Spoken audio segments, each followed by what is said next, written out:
by stopping the boat. They don't want to be over early, and it looks like one might be drifting across, but it is go in this first round match between Denmark and Poland. Impossible to call, and what you don't, the positions you do not want to be in are first and third.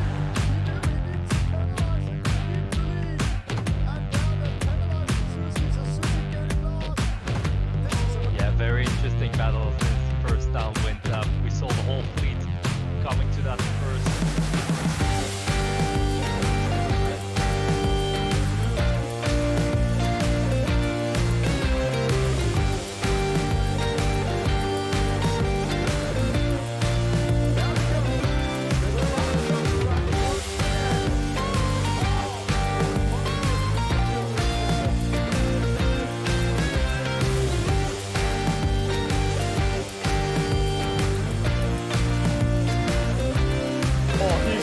Closing in. Here he goes. The attack comes in from the Spaniards. He attacks, and can he go past? He's forcing him out. Penalty! Oh, he's done it.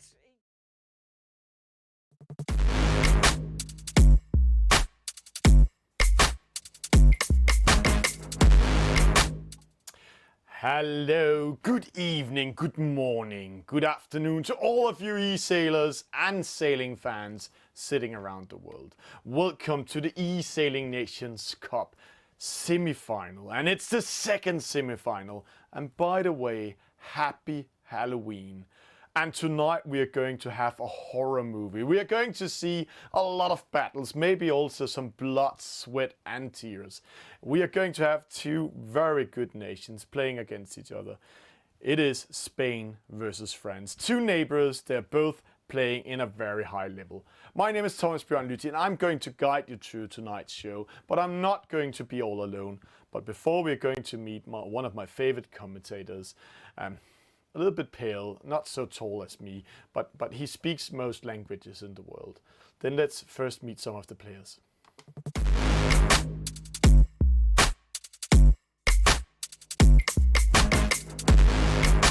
Once again, nations are battling for glory. Welcome to the Nations Cup 2021. Skills, communication, tactics, strategy. Together under one flag. In battle with giants. Get ready for the Battle of Nations. Nations Cup 2021.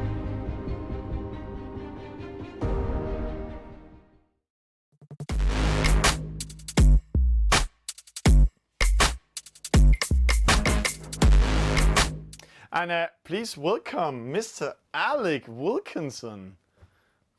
Hello. Yes, what an introduction from you. Slightly pale. Oh, I'm not sure I'm paler than you. I mean, you know, Denmark and the UK, it's not like we get masses of sun.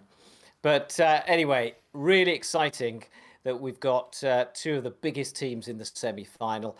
We saw Britain just beat Italy in the very last race of the first semi-final. So who will go up against GBR? Will it be France or will it be Spain? Yeah, and they're fighting for this last spot for the grand final. We're going to play next Saturday, 2000 hours UTC, 9 in the evening Central European time. And it's two very high-level teams. But Alec, let's just see the format of tonight before we are going to see more about the players.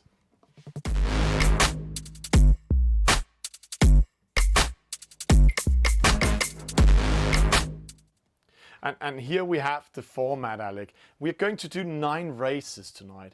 It's a little bit Davis Cup-like in tennis, but this is the eSailing Nations Cup. So can you guide us a little bit through what we're going to watch tonight? Yeah, I mean, it's a fantastic format. As we saw in the previous semi-final, it went right down to the 9th race. And what it means is you can't have a draw. It's the best of 5. Whoever gets 5 wins is through to the final. But it's also great because we have lots of different boat classes, so it tests the sailors in boats that they're not necessarily their favorite boats, and we start in and finish with some two great races, which is 10 against 10. Both races are absolutely mad with 20 boats on the course. So that's absolutely fantastic. Can't wait. But Alec, I can't wait either. I've been having a lot of interviews with the players before here, and here is 4 of them, and all 4 of them are top players, very important players of tonight. Young, beautiful, and very high-level e-sailors.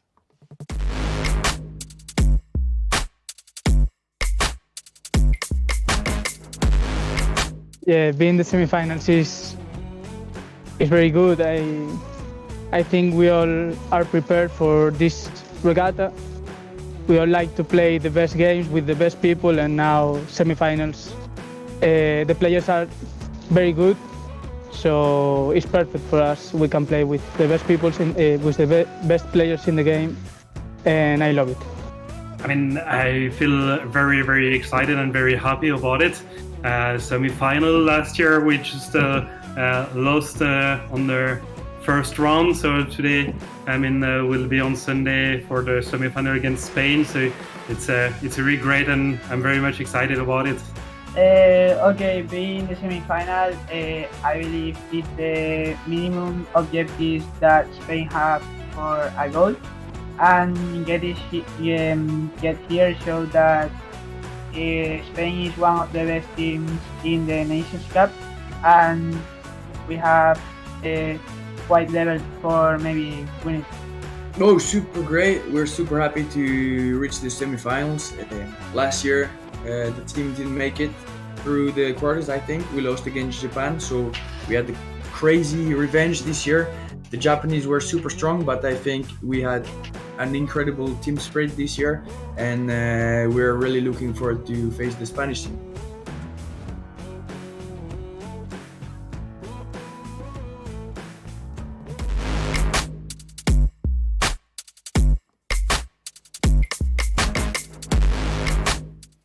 And Alec, so amazing to hear these players. They are so proud of being the semi-finals. The Spanish players are saying, this was our goal. The French players are saying, last year we didn't qualify, so this is the biggest achievement we made as a nation. And now they're fighting to go into the grand final. Yeah, I mean, last year, France, I think, were very, very disappointed and surprised a lot of people that they didn't do better than they did. So now I get the feeling that they've done a lot more practicing, they're a lot more focused and a lot more serious about the challenge they have ahead. And that's showing in their results. And they should be proud. All these teams should be proud, because it's been a long, hard road to get to the semi-final. Very long road, and let's get ready. Race number 1 is on. See here, 49er, 10 versus 10. 10 players from each team are ready. Let's get ready to rumble, Alec.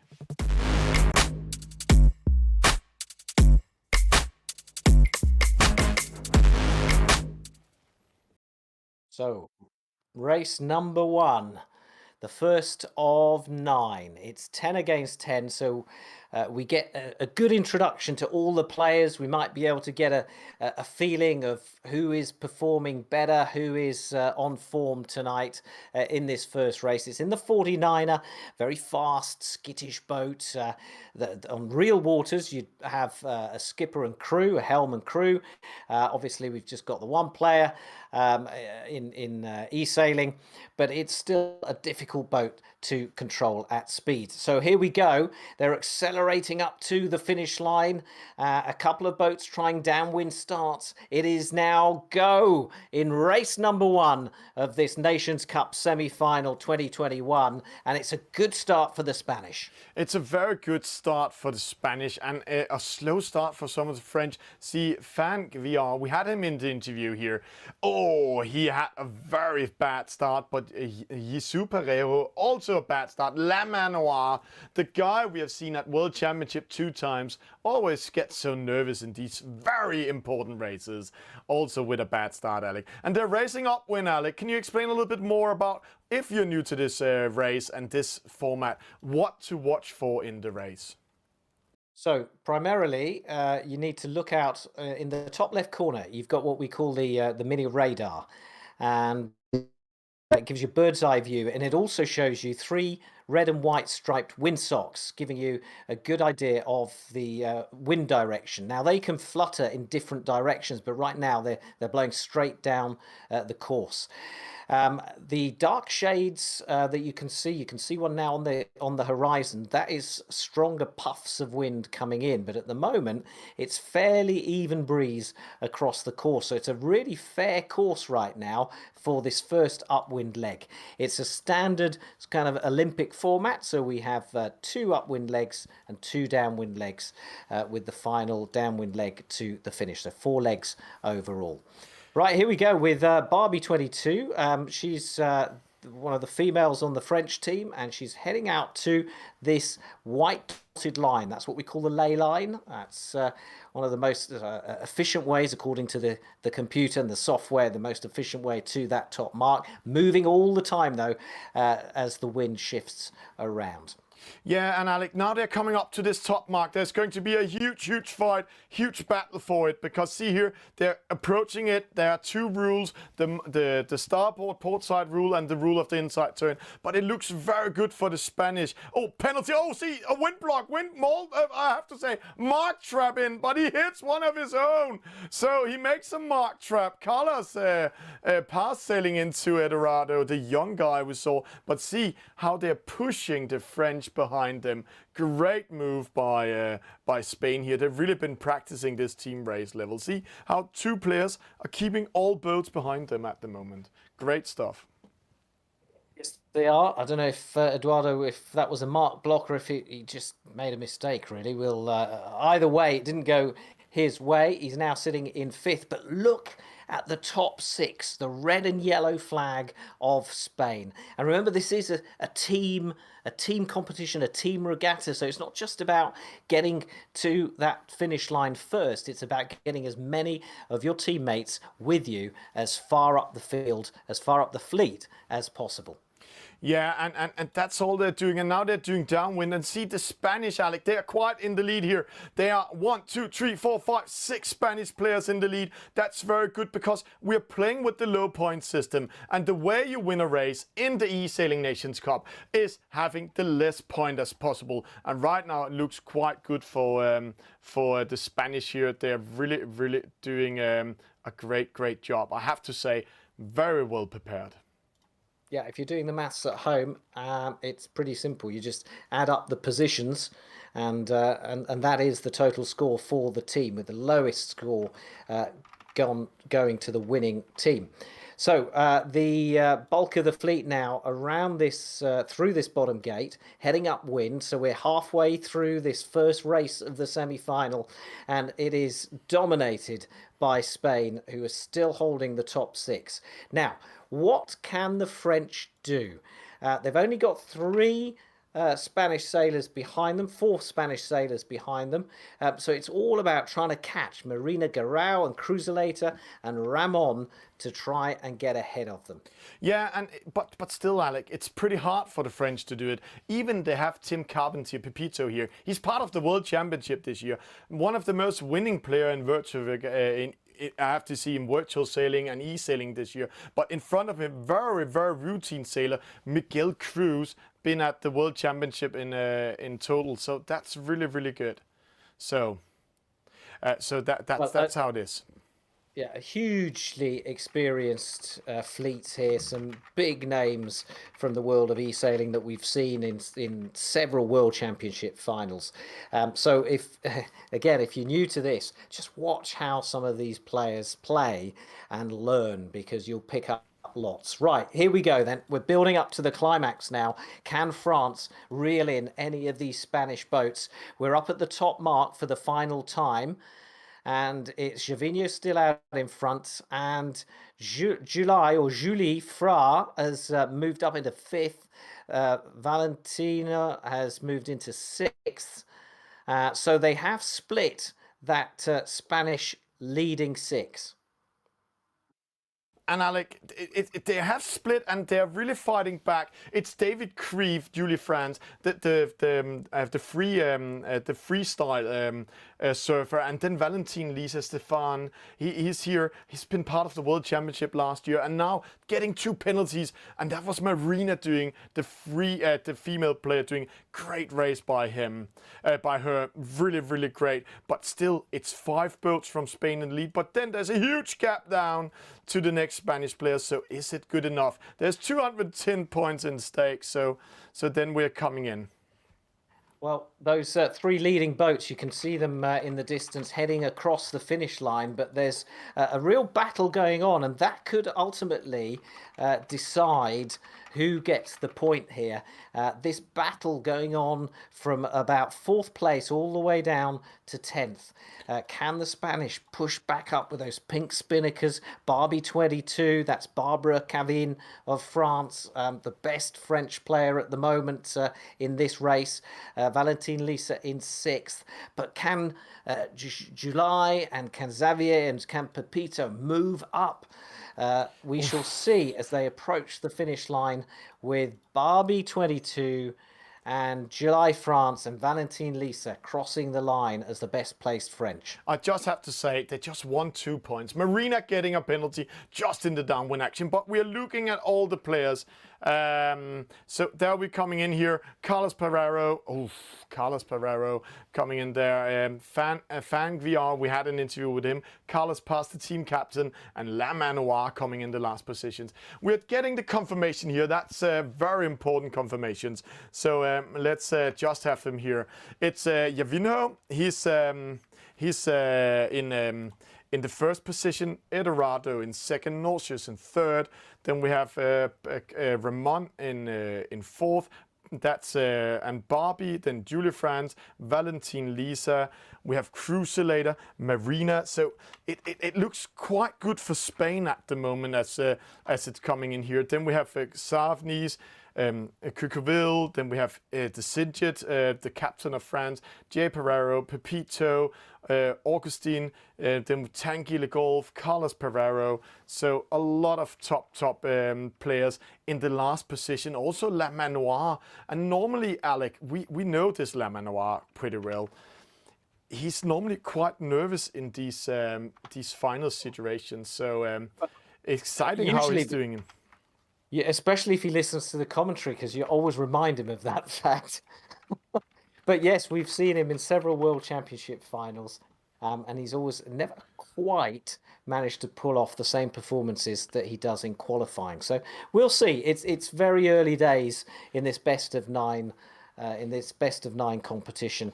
But equally, Pepito there in 14th place. We're used to seeing him, Tim Carpentier, much further up the scoreboard. Yeah. But we'll see. There's a lot of sailing to come, and there's a lot of different boats for them to be tested on. Yes. And Alec, let's hear more from the players, what they are looking forward to in this race.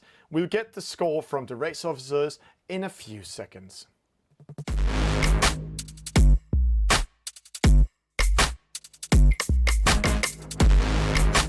It was quite good battle, but I think French team is better, so we have to be prepared. Also, we know that French team is much better than last year French team, so we have to be careful. Yeah, I don't know. I don't fear the Spanish. I think we can beat them, and I hope we will. But to be honest, they have the best team in the game for sure. They have incredible, talented individuals for team race, for fleet race as well. And not one of their match look worse than the other. So I think they will be a great opponent to face, and I hope we are on a great day because we will need to be super good. I mean, I think every single player's there because they are all playing a lot of team racing, and I also very much enjoy playing team racing. So I know all of them, and also I speak Spanish. So I mean, I really get along with all of them, and they are really great players. They're really strong. They're really kind, and it will be like a really tough match. But from what I from my perspective, I would say that we have both a really good chance because we have also a really good and strong team. So I cannot say really which team is the best one, but it will be a really fun and nice, exciting game on Sunday. I think France have a great variety of good players, and like us, they have very good level in field race, and I think it's going to be a very equal regatta.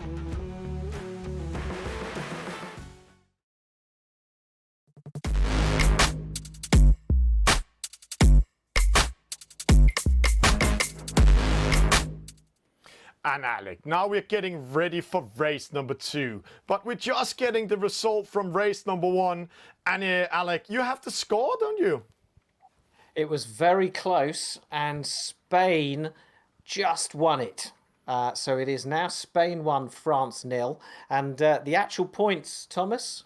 Yeah, they're 92 to Spain, 180 to France. And now we're getting into race number 2, Alec. And this is a pleasant race. It's in the star boat. A huge, a little bit clumsy boat. And we're doing it to a match race. And it's the female match race, Alec. And we have Marina versus Barbie. And you know a little bit about these players. So can you guide us a little bit when we are starting the race? See, they're already battling, very aggressive by Barbie. I have to say, I've seen her doing these before. So very aggressive by her. Yeah, be interesting to see the tactics that they employ. Barbie 22, Barbara Cavin of France. Let's just watch the start now, because they're a few seconds away. It's very much a match race in this star class, and Barbie getting away behind Marina Garau, but it was she was over early. No. She hit the mark while she was doing the start. She came too close to the mark, and that was slowing her down for 11 seconds. And now she's doing a huge mistake, Alec. No, it's almost over already. While she was under a penalty, she did a tack. So in this clumsy boat, if you tack while you are under a penalty going upwind, then you will lose all momentum. So we are just switching away this one, because we know these boats are pretty amazing. They have this huge wind shadow, 38 meters big, so it's not over yet. But let's keep the excitement, because we know the magic score between the players. What we saw there was mistakes under pressure. Barbie 22 stayed calm. Yes, she wasn't going to be first over the start line, but she was in a good position. She was putting pressure on the Spanish boat, and the Spaniard was basically just lost it. Hit that pin end of the line, and then got her tack wrong in a bit of a panic. But anyway, as you say, there's plenty of opportunities to recover from this. It's 4 legs, just like the previous race we saw, 2 up, 2 down, and the downwind leg is where this race will be won and lost by these 2 sailors. Yeah, and this is the crazy part of this race. And I know, you're using the crazy word. Yeah, they're sailing nice and slow. See, Barbie, she tacks to the left-hand side. I have to say a little bit early, but she's reading the wind conditions up there. There's a harder wind pressure on the right-hand side. So if they continue to the right-hand side and tacked after the ley line in the right-hand side, then they have been in a very good position. But instead of, she tacks a little bit earlier, giving Marina the chance to come back in the race. She's sailing without wind shadow, without any pressure from Barbie, and now Barbie tacks. And she goes to the right-hand side, still giving Marina time. See, there it comes in. There's the wind shadow, but still gave Marina some time to actually covering up that terrible start. See, she actually winning 12 meters in this upwind leg. I'm seeing a bit of breeze coming in from the right-hand side, and that will favour Marina if it hits before they reach that top mark, because Marina's in a good position to capitalise if there is a wind puff there. But Barbie out in front, she's got 2 more manoeuvres to do in order to get round the mark, and that will slow them down, because at this speed, at 5 knots, well, 4.5 now, it takes a long time to manoeuvre this boat. Yeah, and here, very good move by Marina. I have to say, she's doing a great job. It looked very terrible with that start, but right now, see if they're rounding the mark, and Barbie, she's not hitting the other mark before Marina comes around this mark, so she actually did a fantastic upwind leg. I also know she's been practicing this boat every night together with one of the teammates. The young Eldorado we are seeing in the interviews are practicing with Marina every night up to this race, so she knows how to handle situations like this to be under pressure. So great practice. And Alec, we talked about the wind shadow. Let's go to the top view. See who's caught. Yeah, so that's what we're looking for now. And Marina is close enough to the leading boat to use her wind shadow. And by wind shadow, we're basically talking about air turbulence. If you can imagine the slipstream of a car, or in cycling where everyone cycles with within a certain slipstream. Well, what the sail does is it creates like exactly what it's described as, a wind shadow, where there's some dead air and turbulence that affects the boat in front in this case. Yeah, so but Alex, see, Barbie, she's caught. It's very strong in the middle. This, see, 6.5, Marina 7.1, and see the gate mark is approaching, and now they are coming to the last 1/3 of the leg, and a penalty now can be crucial. A penalty is giving 11-second slowdown. Normally, if you're getting these penalties in the start of the downwind leg, then it doesn't matter. But see how fast Marina approaching? Almost 1.2 knots faster than Barbie. So we are going to see some very close action. So a terrible start, a Halloween start, a horror start has turned into a battle against, in this case, I can't say the evil, but it's France versus Spain, and they're really competitive, both of them. What we're seeing now is we're seeing Barbie trying to get away. We saw her maneuver to try and get away from the Spanish boat, but she was followed all the way down. But Marina did not manage to get ahead, so she is still at a disadvantage. And now she's going to have to break away from the French boat. There you go. So she tacks to get away from that wind shadow and to try and make her own route up towards that top mark. Yeah, but again, I have to give some credits to Barbie, because she defended it well, and when she jibed to this gate mark, to the mark, then she put herself on the inside. So if Marina came too close to Barbie, she will get penalized. But see here the difference, there's only 10 meters in between them now. In the last upward leg, there was 44 meters, Alec. This means one thing. This means we're going to have a huge battle downwind in the second leg on the waters of Kiel. And see here, Alec, I have to say, see the beautiful city of Kiel, and it's the Olympic waters. Here we have Silk Sea, the city of Kiel there. So. Yes, and I've never seen the sky that blue in Kiel when I've been there. So fantastic weather as well, and always guaranteed a breeze in Kiel. But back to this race, and we've got Marina out there on that right-hand side, heading perfectly up the ley line.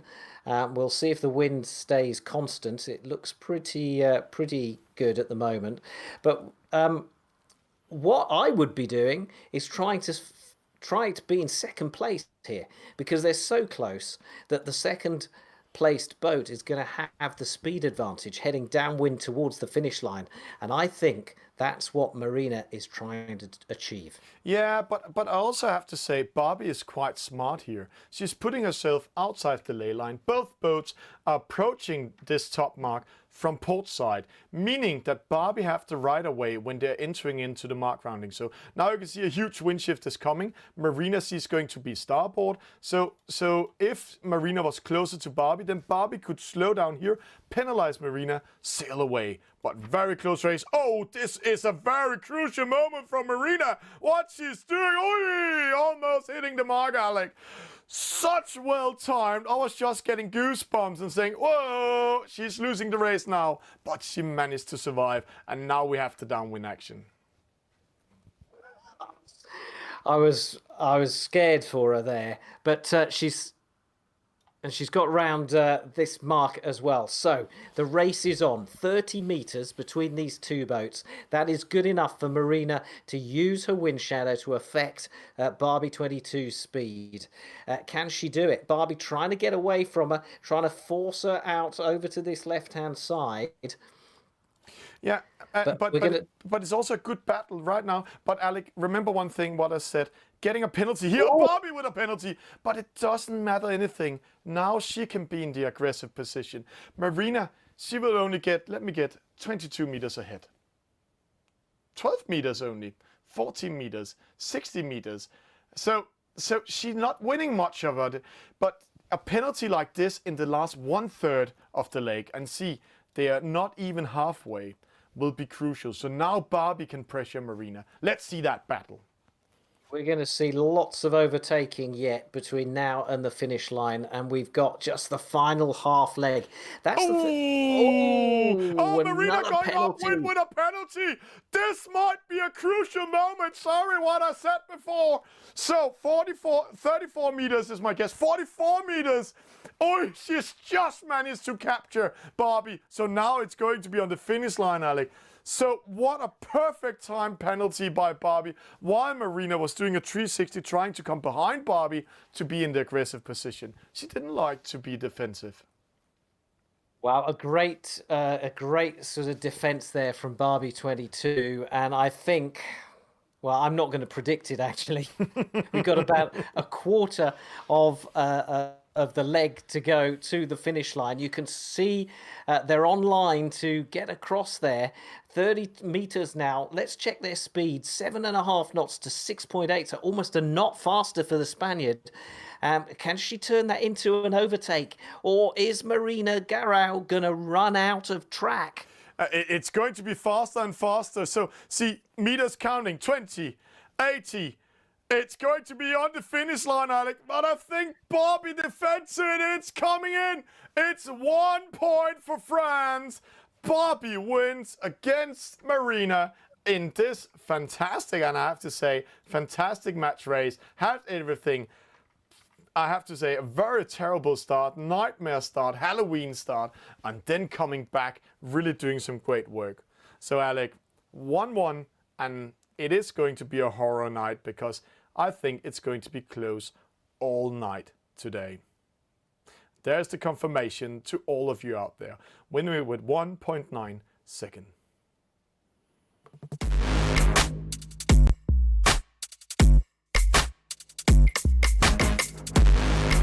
Yeah, many people could think that we are the favorites because last year we reached the final.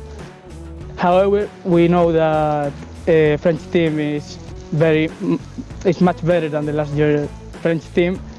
So we don't want to have that name of favorites or underdogs. We just want to race and think about the regatta.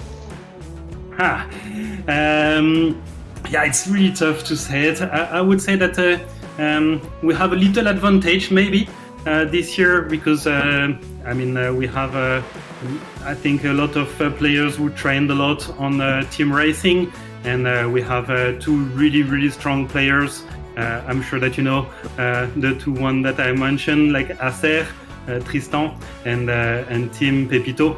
Right now, I'm not sure if we are the favorites, France or Spain over the other, but I think it will be the preparation. Each nations have been playing for this month ago, and also it's going to be clearer the start, and the team who is going to be stronger in that night is going to be the team that is going to win. Yeah, if I wanted to say that we're playing a mind game, we're the favorites, but truly we're not. I think the Spanish are definitely the favorites, but I think we're gonna win anyways.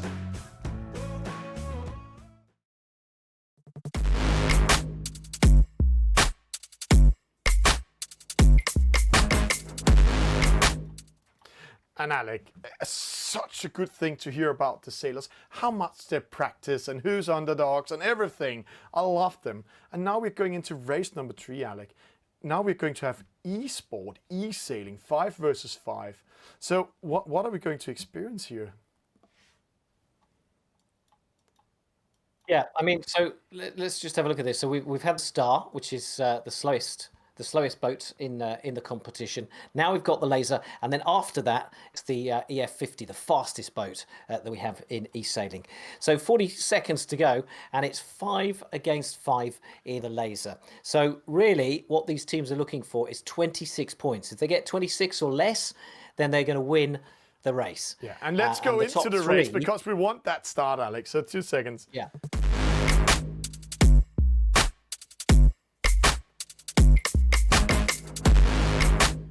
And there we go, Alec. It's 15 seconds to start. And they want to get less than 27 points. And they're battling as a team. It's a Laser, it's a very agile boat. 5 seconds to the start. Who will win this one?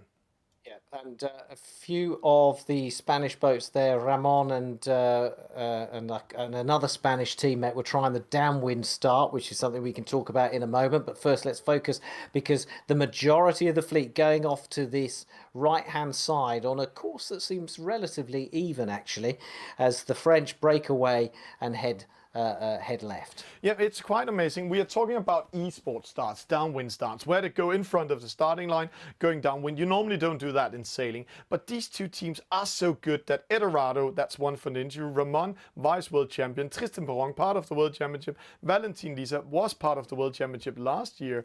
They all did this downwind start, but they know each other so well, so they actually managed to cover up each other. So it's a very good mixed start. Eldorado in the lead, Tristan in second, Ramon in third, and then we have a lot of French players.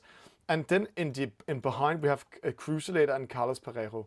But still, it's a very close race. It's a team race. So now you are going to experience something we call downwind attacks, mark traps, and wind blocks. But Alex, see how they are spreading out the leading pack to the right-hand side and rest of the fleet here to the left-hand side. Yeah. So who's best at the moment? Well, so initially, with those boats on the right-hand side, there were 2 French and 2 Spanish, and I thought, aha, so this is going to be the tactic. They're basically going to try and match race each other. They're going to pair off and match race their way up. But they seem to have shuffled around a bit, and you've got 2 French boats there in the centre of the screen. Heading obviously upwind, but heading towards the right-hand side. And now you've got these 2. This is the sort of challenge that I mean, where a French and a Spanish boat match up and then they cover each other all the way around the course. But it seems a bit more fluid than that. Yeah, but it's going to be very interesting because see this battle, Tristan and Eldorado, they are 8th and 9th according to server. So right now it looks very good for the French team. They are here in the middle with Valentin Lisa covering up Carlos Pereiro. We have Pepito, he's free to do everything and in the lead. Then we have Tanguy Le Golf covering up Augustine. And then we have Barbie covering up Cruiselator. And again, here we also have a very interesting call from Team France. Barbie, the female players in this race, and that means she will be free to not playing 3 of the other races. And we will see the female player from Spain, Marina, joining in, one of them. So a lot of tactics in what both teams are doing and thinking they're doing. But right now, it looks very good. And we are back in the race. Eldorado and Tristan, they are now back in the lead. So they can control the race.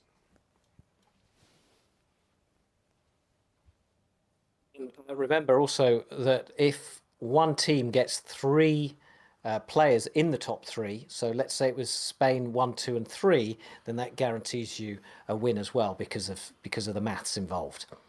Yeah, and this is a very close race, and right now we can see Spain is taking back the lead. Ramon, vice world champion, part of the world championship this year. Eldorado, the youngest player of tonight, he's here. Both of them from Club Nautical Sevilla. They know each other quite well. 27 and 40. And there we just saw a downwind attack from Ramon on Valentin Lisa. So great race. And then we have Pepito. But it's all up to this guy, Azir, Tristan Perron. We see him in interviews. He is the top star. He also the one, actually, he says it's a team performance. But if he doesn't perform, then it looks hard for France because him and Tim Carpentier, they are stars of the stars. Every team needs its talisman, and those are indeed the two, let's say, French leaders. But they've got former world champions in the team, and real strength in depth, as do the Spanish. Right, here we go. Top mark Penalty! with Eduardo. Yeah, that's Ramon losing to Pepito. And see, wall trap. Mark trap, Valentin Lisa, he sails through it but gets penalized. Pepito penalty, wall trap, oh, mark trap again. So double mark trap by the Spanish. Unlucky for Ramon, he hits the mark, but see on the inside, then Carlos Pereiro comes in. See all the troubling they're doing here. And one guy hitting the mark, that was Augustine. But again, now the fleet is together. And let's just do the mathematics over there. 1, 10, 16, 23 points to France. But see how they're slowing each other down. Tristan with a penalty, another penalty coming in. Oh, double penalty, Spain. They are battling for all points, Alec. So this mark penalty, basically, if you want to, you slow down, you get crashed in from behind from the other boat, giving them a penalty, making the opposing player slow down, which allows your team, because remember this is a team race, allowing the rest of your team to hopefully close the gap on them. It's a great tactic, and it works most times. In this case, the Spanish did not come better off at the top mark, and these two really going for a fight, with Pepito picking up a penalty from Ramon. Yeah, and now you can see, for the first time in the eSailing Nations Cup, in the first downwind leg, we have actually two players battling for the victory. That's Valentin Lisa against Eduardo. Then we have Ramon battling against Pepito here. A crazy battle, Alec. And then we have, in the opposite side, rest of the fleet together. So it's a very, very close race we have right now. It's a very close race, and the reason you might say, well, why are they fighting right at the back of the fleet? Why don't they just concentrate on going ahead? Well, that's because at the moment France is actually going to win the points. They're on 26 points. So, for Spain, it's all about trying to get up through the fleet. For Pepito, it's about holding back Ramon, and Ramon at the moment has come off best at the back of the fleet. Let's watch this mid-fleet battle. Carlos and Tristan Perron, well back now in 8th place, as they try and work their way up the fleet. Oh, did Tristan miss the mark? No. Oh, just downwind attack. See how aggressive they are. Carlos and Tristan, they are very good friends. See, I just have to say, Alec, there's this UOL in front of them. They are part of an e-sport organization. Yes, esports organization, MCES, CNS, UOL, they are esports organizations supporting this sport, and they are normally teammates there. They know each other, but did you just see that downwind attack? And this just shows how aggressive it is. But right now, it's in the favor of the Spanish, Alec. Yeah, well, we're at the halfway point of the race, so with 10 boats out there in the laser, anything could still happen. But Valentin Lisa out in front for France, being followed by the young teenager, 14-year-old Eduardo, and Cruzelator. So many times a World Championship finalist is in second place. Yeah, and Cruzelator is a very good position. You can almost see it here in the picture. He is on the top of the rest of the fleet, coming from starboard. Means if Valentin Lisa is too slow, he will go in front of Valentin Lisa, control Valentin Lisa, and give Eduardo time to penalize Valentin Lisa. So right now, the Spanish are actually controlling the French players, except one, that's Pepito. He's controlling Ramon. But Ramon, his focus is Tristan Perron. He knows if Tristan Assir is doing a great job. Oh, downwind attack while we're seeing Tanguy do it on Augustine. Very important points coming in. But if Tristan performs, the Spanish know that, then it can be a very hard race. And right now, they got him covered. Yep, and Valentin Lisa, hardly anything in it between Eduardo and Valentin Lisa. That's Stefan Galzan, lives in Toulon, in the sunny south coast of France. And well, the fights and the battles are going on right through the field, and it's still going on between Ramon and Pepito. This time, Ramon came worst off, but he's still ahead. Yeah, but see, Tristan, he got away from the coverage by Ramon here. So Carlos Pereiro family with Ramon Parejo, needs to cover up Tristan now, taking over this one. So this is very, very, very close players here coming in. Tanguy, Edoardo, but this is very important for Team France. Valentin Lisa, Stefania, he's in the lead, and he can do a mark trap. Let's see what he does and how Team France is communicating. Yeah, he sails away, Alec. Rounds that top mark, and he's now built up a bit of a lead. The second half of that upwind leg was really good for Valentin Lisa. Cruise later is round, and so is Eduardo. This time they just stay clear of the rest of the pack. There's no tactics. There's no penalties there. There's a lot of tactics. Oh, a penalty there for That's Carlos. the second one. First by Tanguy and now by Tristan. But see how the French are slowing down these two players behind here. Do the mathematics, Alec. Spain has 5, 10, 18, 28 points. So if these two players, Carlos and Ramon, the Paparo family, are losing this one, then the French team is winning. Yes. So Ramon and Carlos need to work their way up the fleet right now, and they've only got one leg to do it in. Yeah, and it's two World Championship participants, actually 3, and then 4 World Championship participants battling against each other. And the first penalty to Tristan. And see, it's the jibe dance, and they are just moving around, Alec, dancing and dancing and dancing. So Tim Carpentier, Pepito, sneaks away from Ramon, but he's back in it. Tristan, he got the penalty and is ready to attack Carlos. And then we have another very important battle over here. Tanguy versus Augustine. Augustine losing to Tanguy. Tanguy Le Golf winning that one. So it's not about who's winning, it's all about who's not losing this race. And it's significant, I think, that the French have got 2 of their strongest players at the back of the fleet. You'd normally expect to see them, at the front. But the French have the advantage at the moment, but only just. They're only just ahead as these 2 boats closest to us start fighting it out. Look at them. You call it a dance. Is it a ballet? It's more like boxing, if you ask me. And they're sparring around each other. And the Spaniard is ahead. Ramon has got ahead of Pepito, and look in front, Tristan trying to escape the wind shadow of Carlos as Valentin Lisa crosses the line in the lead. Then it's Eduardo and Cruzaleta, so no change to the leading 3. Another good race, another good result for Barbie 22, her 3rd impressive performance in a row. And then comes Tanguy.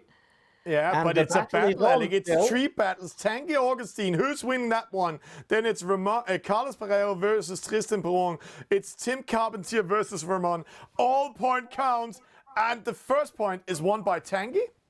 But now it's important. It's very important, and I think penalty. I think France has got it. They've got ahead of the 2 Spanish. So Tristan and Pepito cross the line ahead of the 2 Spanish boats, and that gives the win to France. Yeah, and let's just have the confirmation here, Alec. It's a very close win, actually. But let's just have the results. Let's go through. Valentin Lisa winning this race. Edoardo in 2nd, Cruzaleta in 3rd, Barbie in 4th, that's 5 points. Tanguy in 5th, that's 10 points. Then Augustine coming in, Tristan 7 points, 17, so 25 points to France versus Spain. So this is giving a victory to France overall.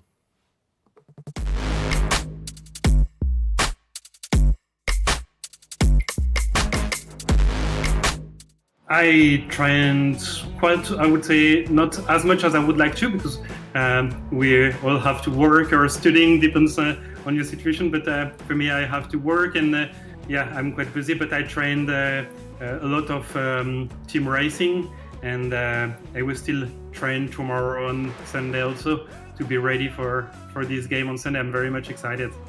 Every week I used to play some regattas in the night to never lose the touch with the game. And also in my free time I used to play Tyrrell. Since 2 weeks ago I have almost every day playing with Marina to train the female 1x1, and I used to train with she because I like to train to do like penalties training when I play very low team race to have facility to do pens.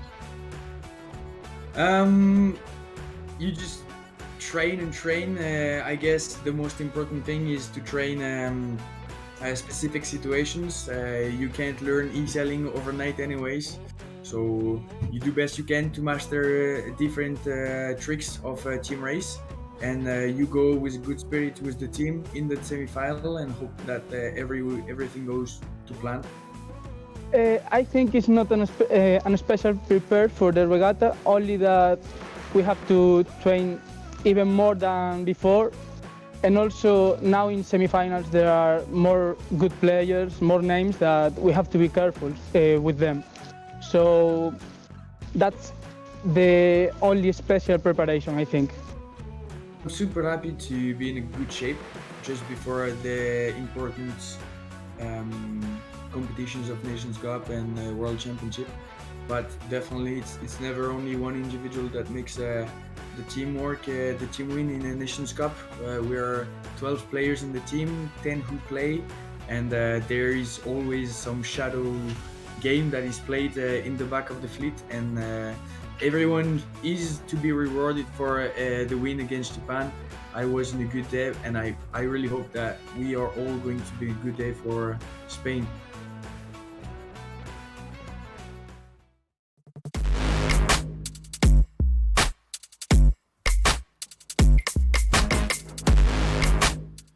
And Alec Wilkinson, now we're going to speed up and let's just have the points on the count.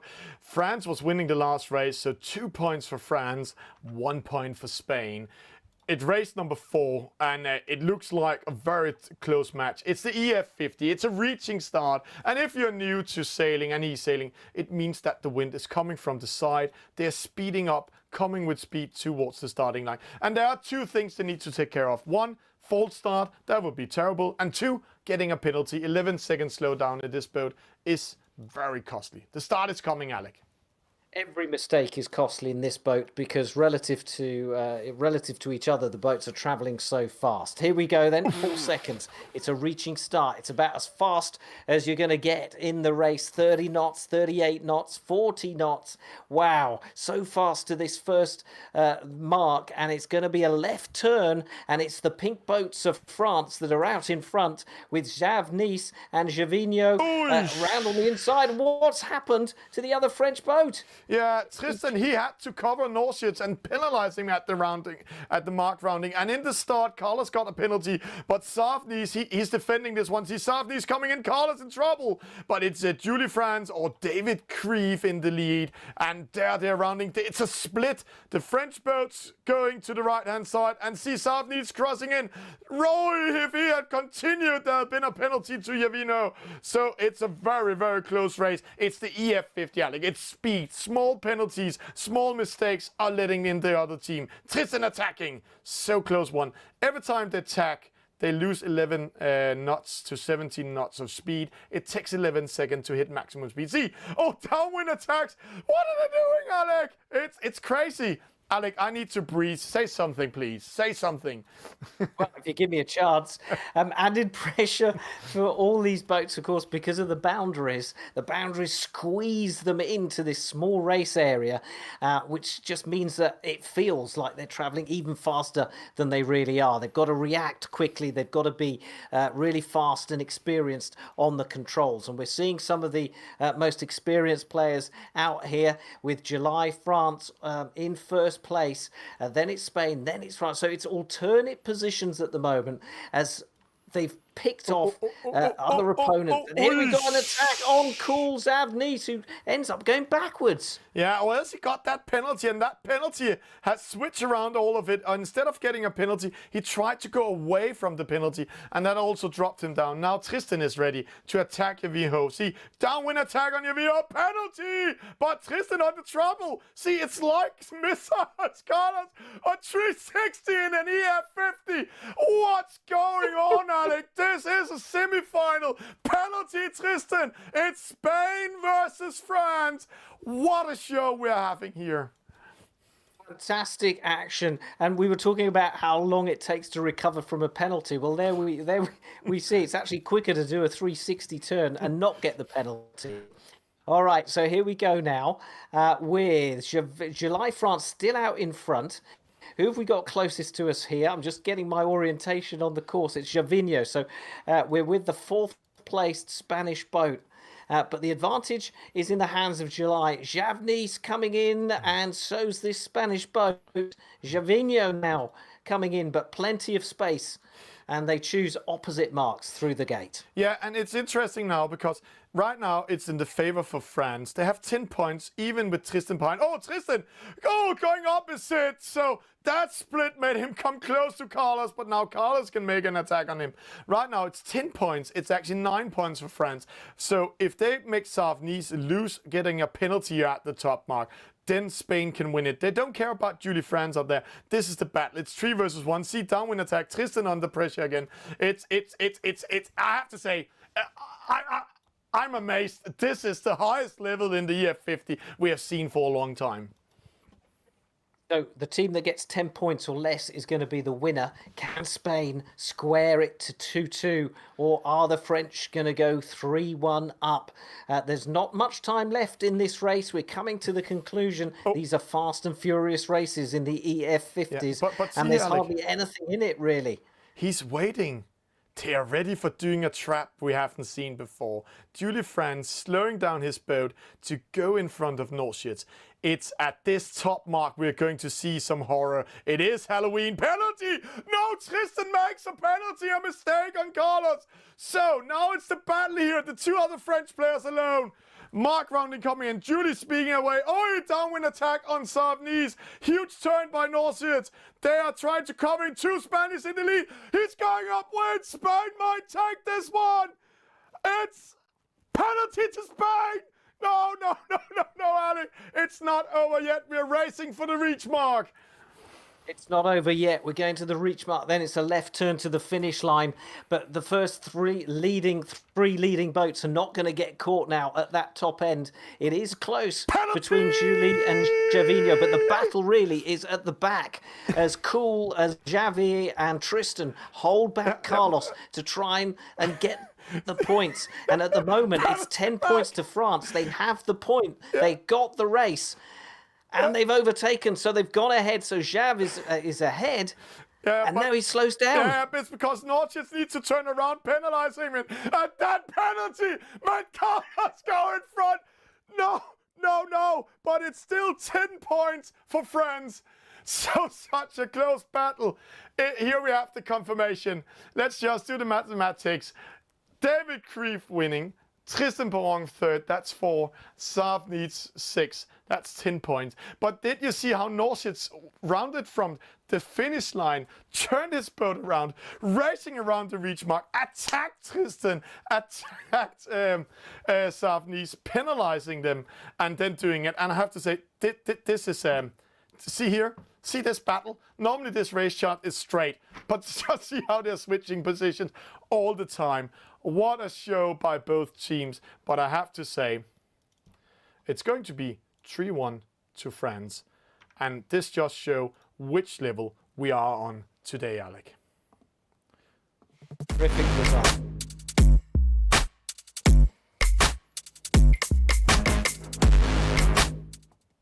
And Alec. So terrific result, and you're right to show the graph with the lines, because those squiggles show just how much overtaking there was in that race. Fantastic action.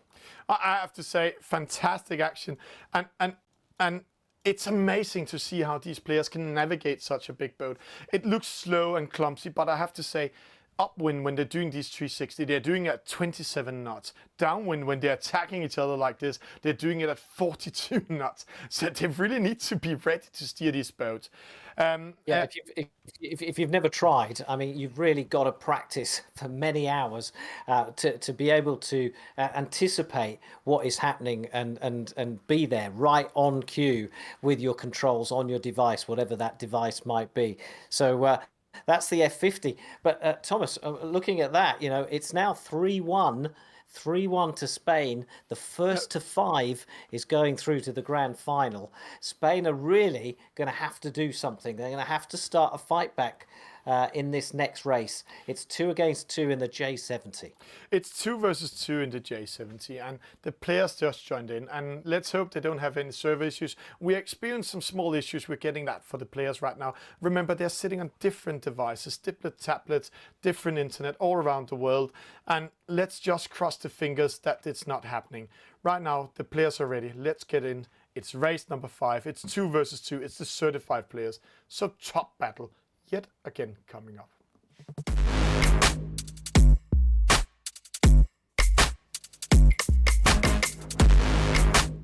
So, Alec, it's 2 Pereiros, both of them at the World Championship, versus Pepito, Tim Carpentier, and Tristan Perron, also part of the World Championship. So this is the first battle for the World Championship. No, it's the Nations Cup we are watching here.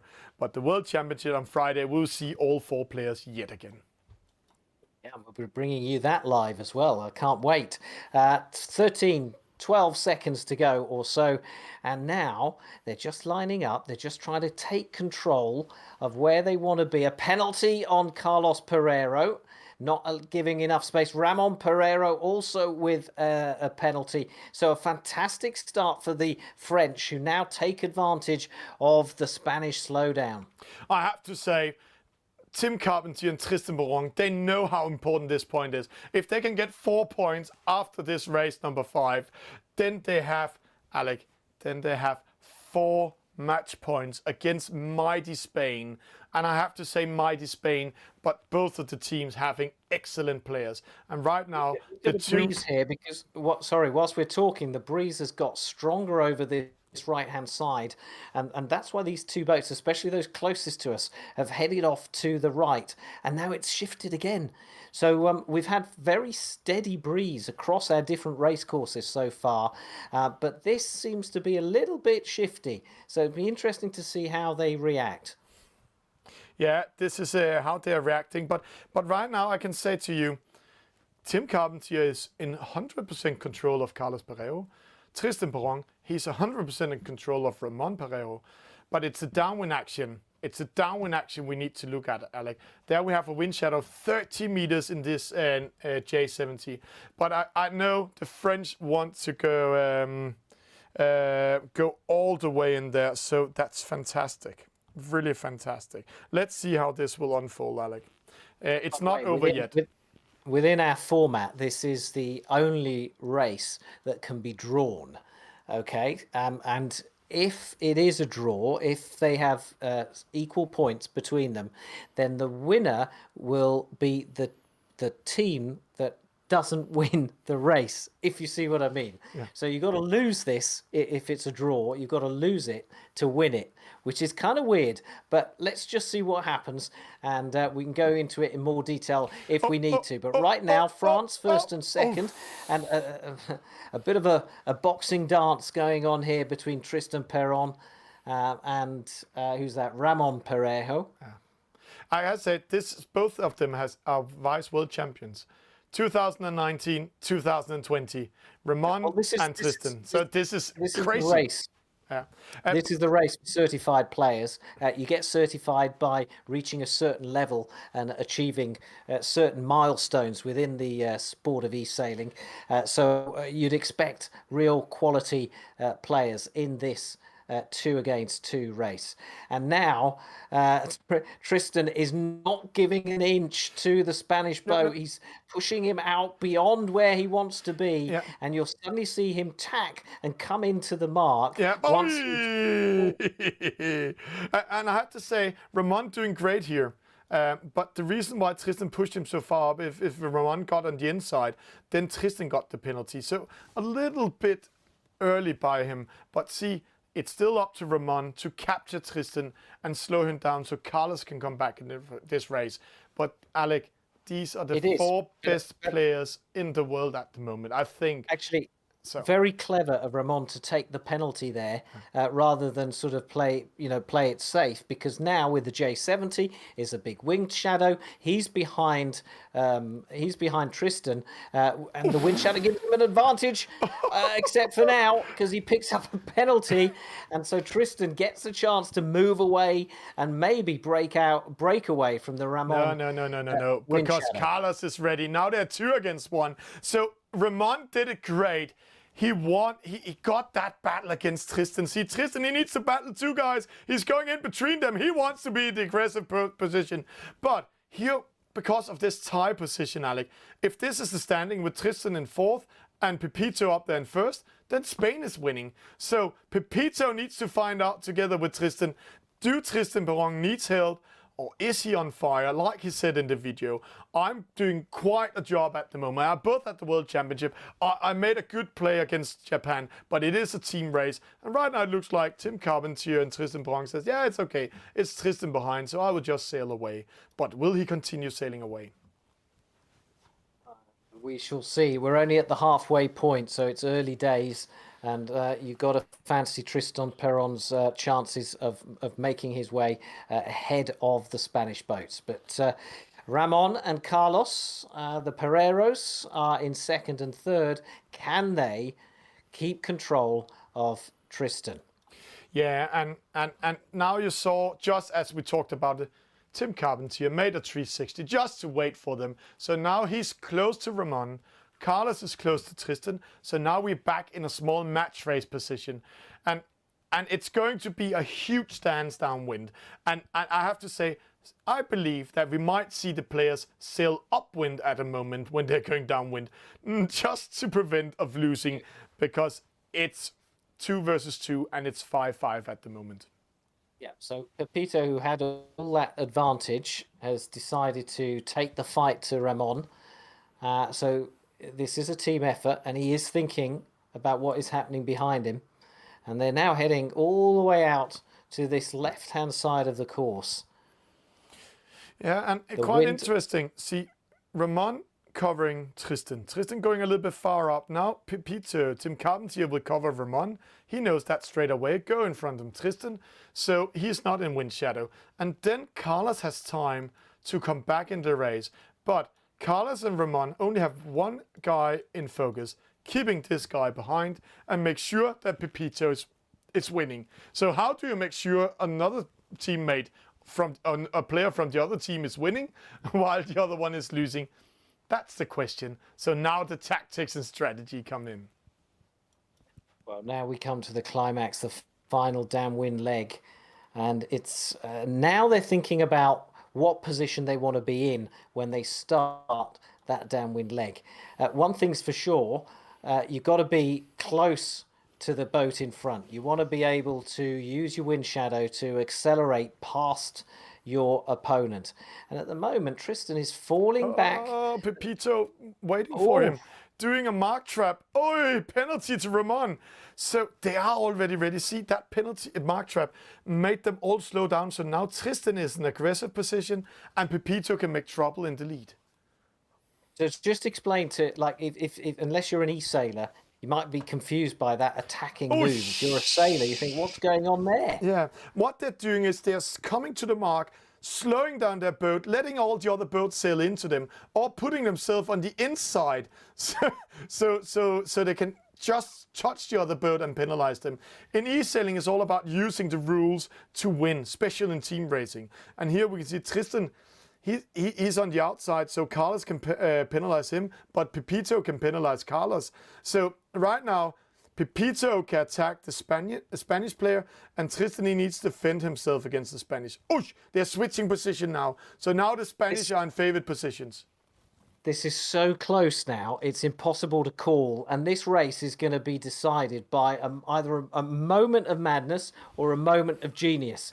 And what's it going to be? Look how close these boats are. Pepito and Tristan, now first and second. Penalty, but the lead Ramon! changing all the time. A significant penalty there. We're going to see Ramon.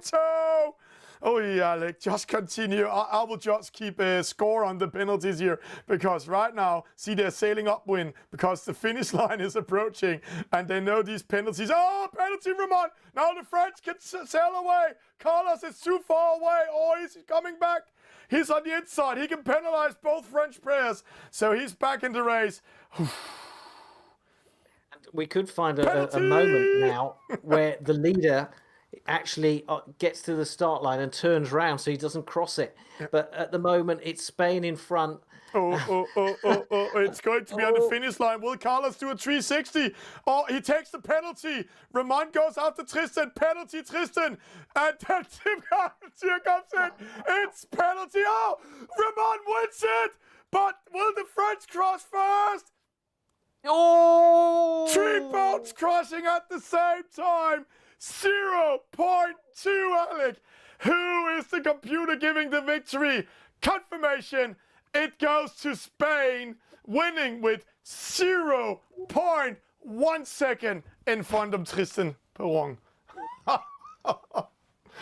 This is extraordinary result. We said that, you know, we were watching the real classy players and they gave us the excitement all the way to the finish line. And I'm glad it wasn't my decision who crossed the line ahead of who. I'm glad we've got the software to tell us. Yeah, and Alec, normally in sailing, we don't use photo finish. That's more for cycling and all these running and all that. But here, photo finish. See, 2 boats. Tim Carpentier, Carlos Pereiro crossing the finish line exact same time, but the computer giving 1 pixel in advantage for Pepito. And Tristan losing with 0.1 second. I have to say, in the game, it's 3 pixels. As three graphical pixels he's losing with. This is how close it is. Let's go back to studio, get ready. And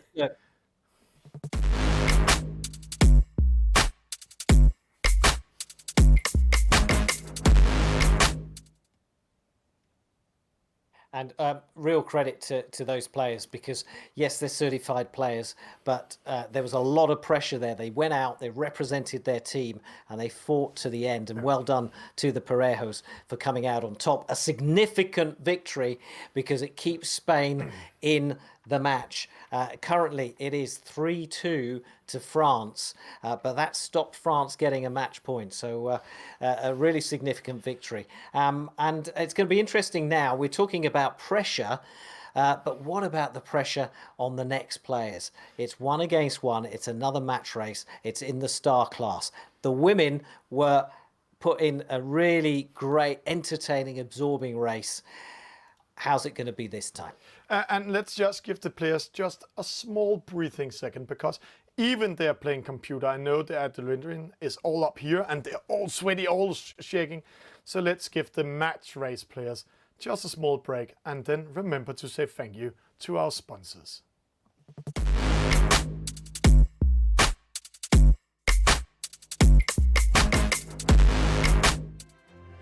My name is Trudy Armbranker, and I am the master blender for Montgay Rum.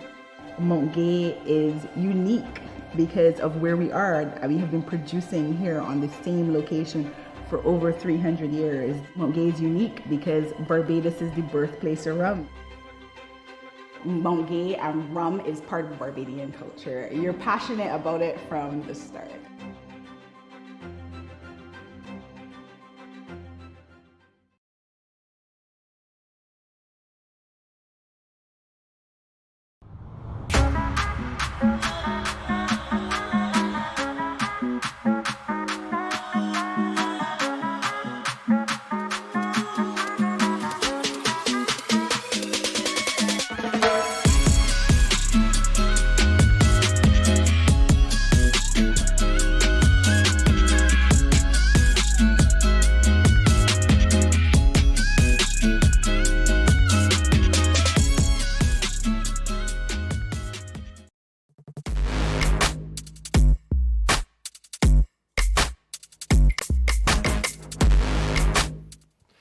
Alec, race number 6. The players are ready, and one of them that's going to play again is one of those who has been in action 4 times tonight, Tristan Perron. But the other player, Edorato Uihiro, has also been in action 4 times tonight. It's the youngster versus the very young routine eSailer, 21 years old versus 14 years old. So who will win, Alec?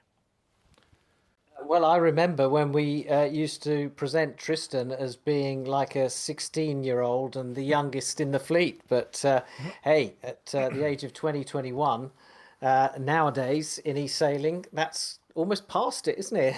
Yeah. I'm joking, folks, because we've got world champions who are in their late 40s. So that's the beauty of the sport. It's there for everyone. But now let's focus on this match race. 17 or so seconds to go. Tristan and Perron against Eduardo of Spain. Eduardo behind here, and Tristan getting the line that he wants to the start line and accelerating away. So a good start for the Frenchman. Yeah, a good start, but then he managed to tack a little bit upwind and losing it. Eduardo setting into lighter speed. So now it's all about who's reading the wind conditions best. But I can have to say, Tristan, fantastic start by him. I'll just close this score over here because it's like the first match race. Remember, Marina did a terrible start, and Marina and Eduardo have been practicing match races every night for the last 4 weeks.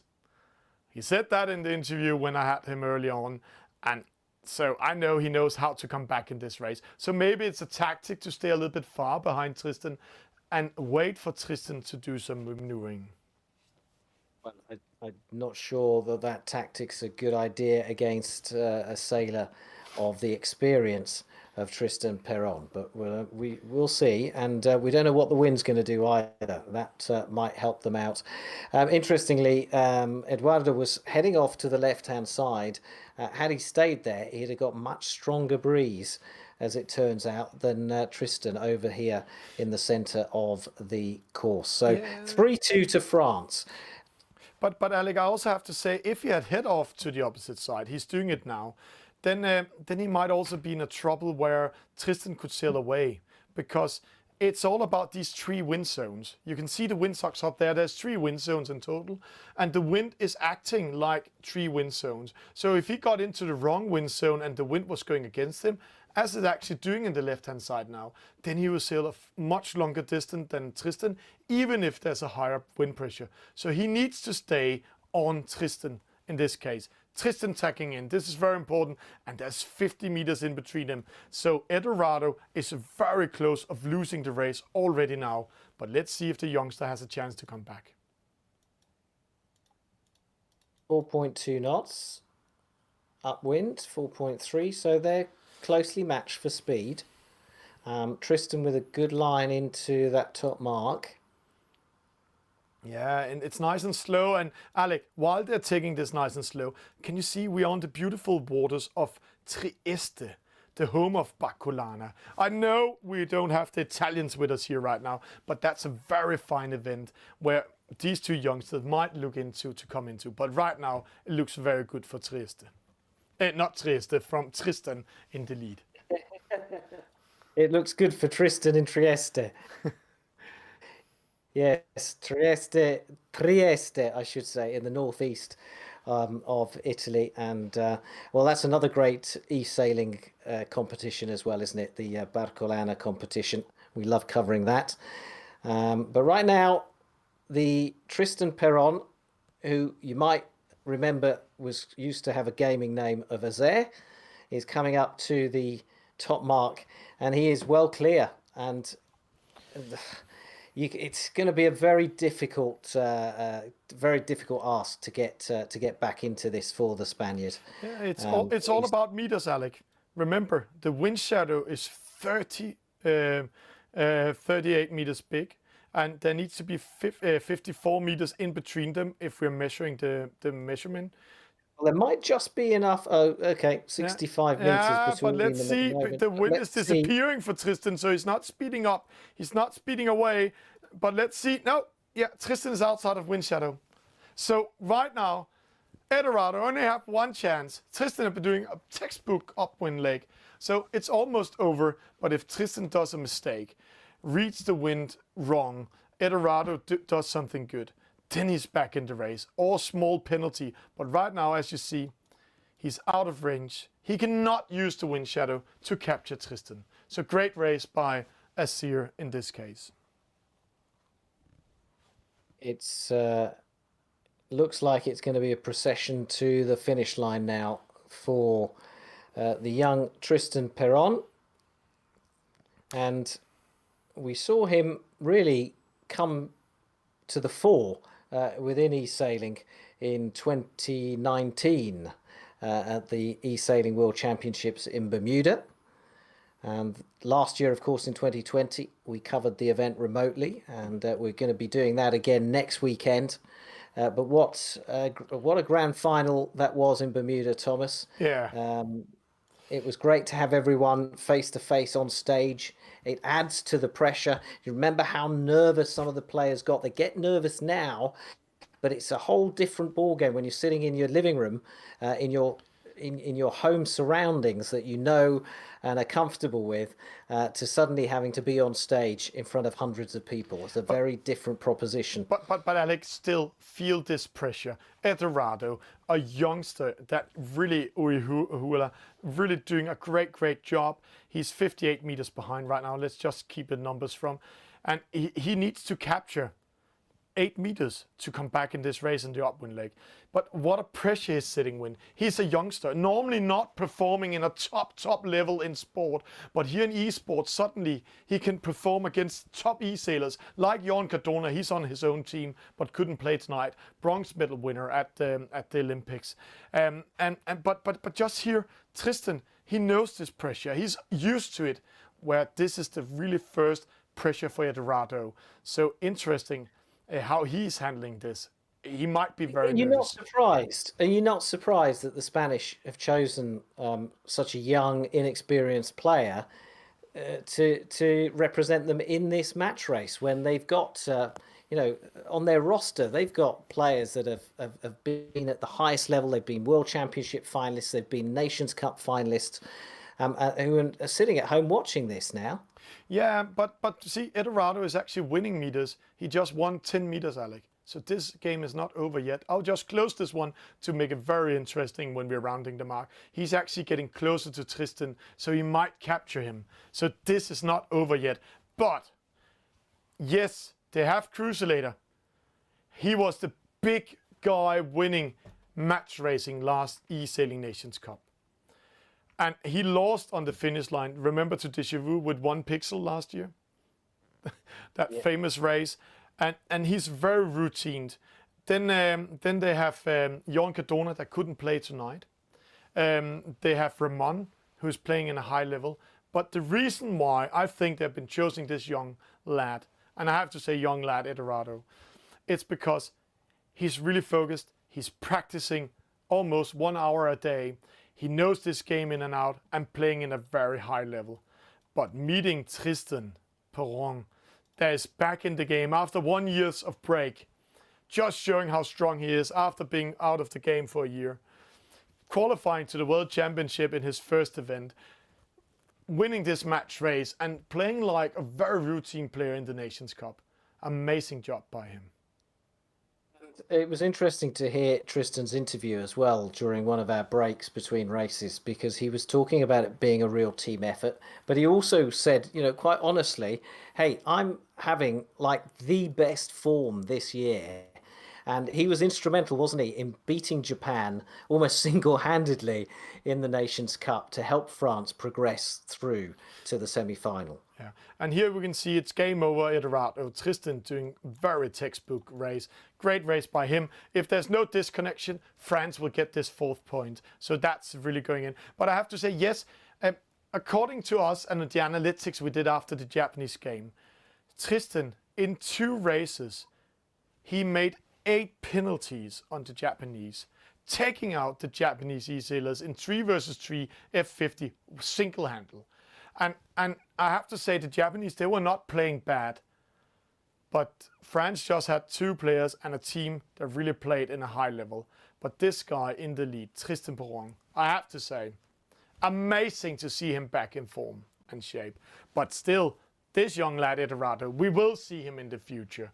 performing in a very high level in eSailing.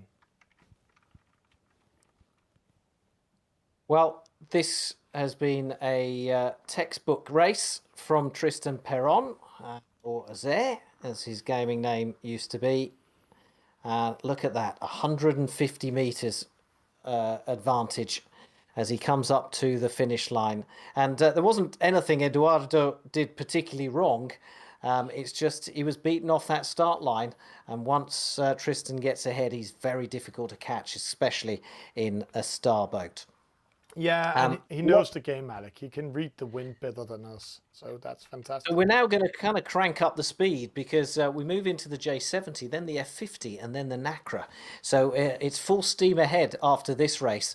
But it is Tristan Perron who crosses the line for France, takes the point, and that makes it 4-2. And that means it's 3 match points to France. 3 match points to France. This is going to be great. But can they take it? We remember Great Britain sailing against Italy 2 days ago, where Italy also had the match points and actually in the lead 3-0. But Great Britain came back.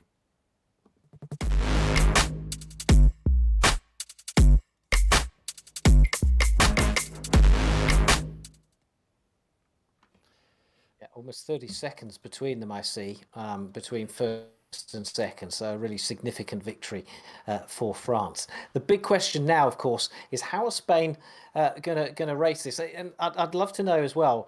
Do they? Because you have to name your team before you start, so there's no kind of shuffling of the roster once they go. So it's 3 against 3 next, as you can see on the screen. It's the J70, crucial on those downwind legs. But the point is, you've got that team spirit again. You've got that fleet racing coming in again. So it's a very different prospect from match racing. Yeah, and also have to say, it's amazing to see how France has been playing their cards and how Spain has playing their cards. France, as I told, actually started with in the 5v5 using Barbie there, meaning that they have used their female player. There's a rule that she needs to be in one of race 3, 4, 7 or 8. That means that Spain hasn't used Marina now. So is that an advantage or will that be hard? But also they have used Tristan Perron 4 times. Eduardo has been used 4 times. So 2 top players from each team are only allowed to be in the last race, number 9. So what will go on? Alec, we'll go into race number 7, 3 versus 3. The players are ready. So let's bump it. It's the J boat. And let's see who's on the team, who will defend it for Spain, and who will try to win it for France. Match point, Team France.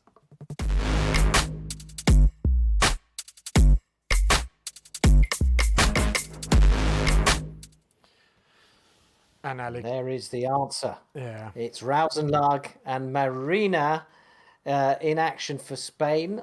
I'm not sure who the third player is yet. And then for France, it's Pepito, Fanch VR, who we haven't seen much of, and Kriegville, who I don't think we haven't seen since the first race of the match. Yeah, a quick analytics of this. Now I can't see who the last Spanish is. I'll just find out in a few seconds with the race officers. But if we're doing in here, then we see Rausenlag, he's okay routined, playing for a long time. Marina, she's new in this, but still high level. Team Carpenter, part of the World Championship, very high level. And then we have Fang and we have Kirkwell. Both of them not that routine, but have been playing Virtual Regatta for some time. The start is coming, Alec. Here we go. A few seconds to go. Looks like it's going to be a good start. An excellent start for Spain. False start, Spain. The nerves are there, Alec. The nerves. Well, yeah, there we go. So on my screen, it looked pretty good, but the computer decided otherwise. So a penalty then for Spain, and that already gives them a real disadvantage with Marina in 5th. And remember, if you're doing the maths at home, in a 3 against 3, the team with 10 points or less is going to take the match point. and it's 4-2 to Spain. So Spain have to win this, or France go through to the final. Yeah, it goes to the final, and let's see how it's going here. Right now, Rausenlag, he's in the top. He can go in and do something about this. And the last one there's with them is actually Ramon. So it's the Ramon, the vice world champion, doing that false start, Alec.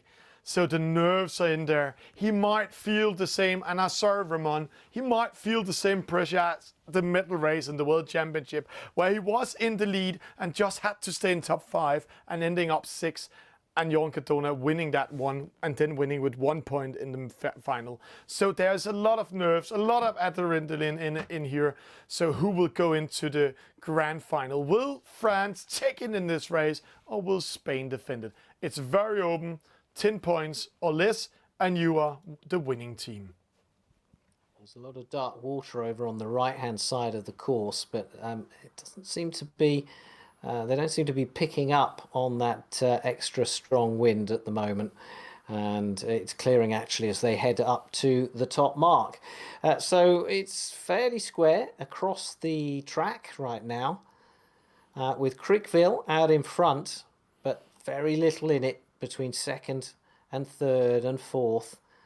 Yeah, and I have to say, it's all about what this guy, Ramon, how he comes back after that false start. Remember, it's the Jade boat, 30 meters of wind shadow downwind, huge wind shadow downwind action. We saw it in 2 versus 2, where Spain took it. But right now, it looks good for France, because Kirkwell in the lead, Tim Carpentier, Pepito just behind Rausenlag. But Rausenlag, if he's not getting penalized by Kirkwell or one of the others, he can do what we call the mark trap or wind trap up there. And see, he needs to no, he's not following Tim Carpentier. That's interesting, because now he can't do the mole trap the same way. So it's all what he's doing, how he's collecting the fleet. So now the top mark is a very important point for all the players. Yes, it is, as they approach it for the first time in this race. 4 legs, of course, as all our races have been, except for the F50. But it's Crickville out in front, Rausenlag, Pepito and Fanch VR. That's Francois Meu, who we saw chatting away in our interview sequence earlier on. And it's France first and second, approaching this top mark. But it's so close, I think we're going to see... we're going to see a bit of Halloween action up here. Yeah, let's see. Kirkwell coming around.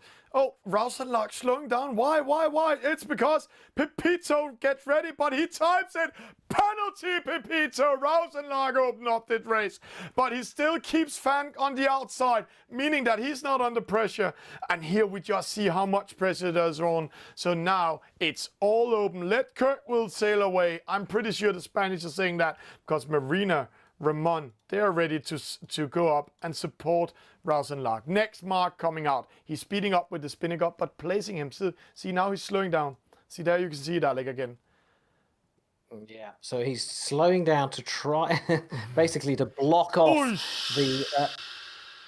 block off the 2 French boats behind him. And it worked. It worked because Cool Fanch had to go wide, and Pepito has been well held up there as the 2 Spanish boats, Marina and the 6th place Spaniard, try to catch up. But I have to say, Pepito actually doing a great job, because he managed to penalize Marina, and now he's slowing down Ramon, and he's dropping wind shadow on Rausenlag, meaning Rausenlag actually lost momentum towards Fank VR.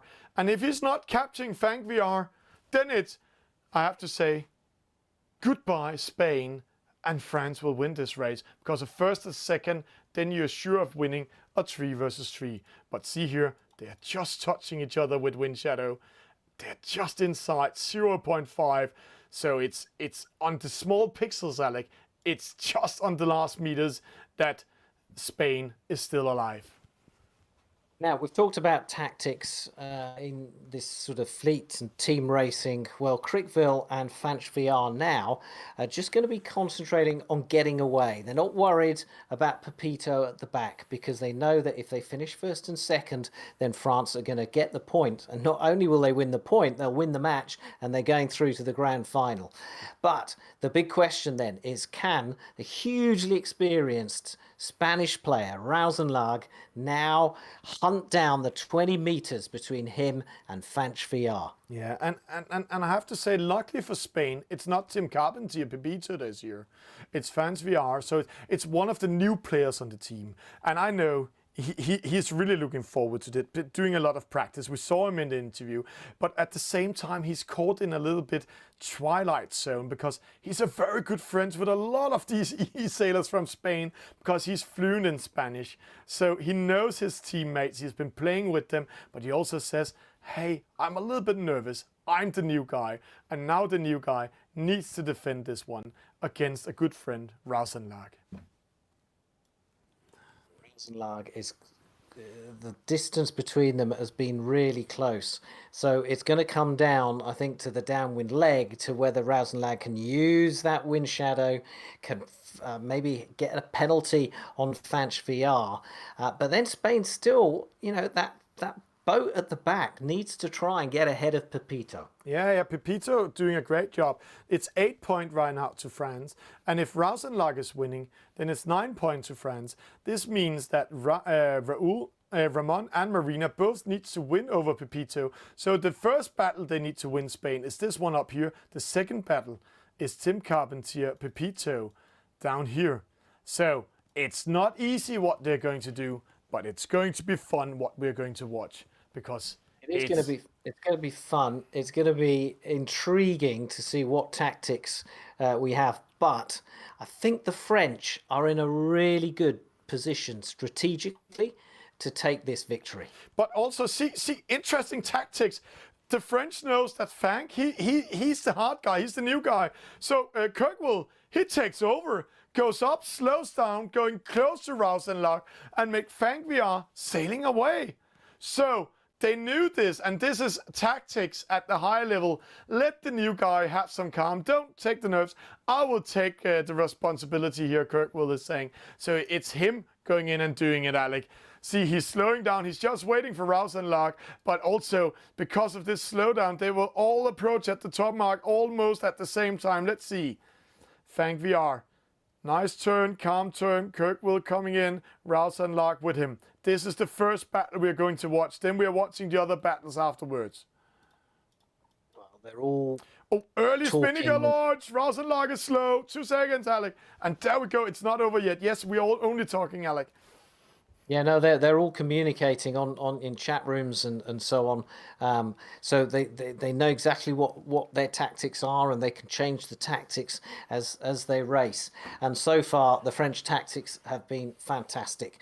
And this is going to be a French victory, I think. We've got the final downwind leg to go. Can Rausenlag use all that experience that he has to use that wind shadow to reel in Crickville? But even if he does, will it be enough? Yeah. Not unless that number 5 works his way up the fleet. Yeah, and see, there's 2 battles. Ramon is battling with Pepito down there. But here, Rausenlag, it looks like he's going to take the victory here. He's in control. He just needs to time the attack. But I have to, Kirkwell, he really needs to defend him. See, he's getting ready for the attack. But if he takes it too easy, too early, then he will be attacked back. And he's doing it early. No. There's more than 1/3 down leg there. So that first attack is only to take the psychological part. See, he goes back in the same attack position again. And see, they're now battling to be on the inside. Because, that was too early he made that penalty. And they're switching positions all the time, Alec. What a dance we're having here. What's happening here? Where did Marina come from? What a great run downwind from Marina. That was so impressive. And now it's 2 against 1 as they try and slow everything down. They try and stop that Frenchman getting across the line. And look, Marina is free. What fantastic tactic from the Spanish.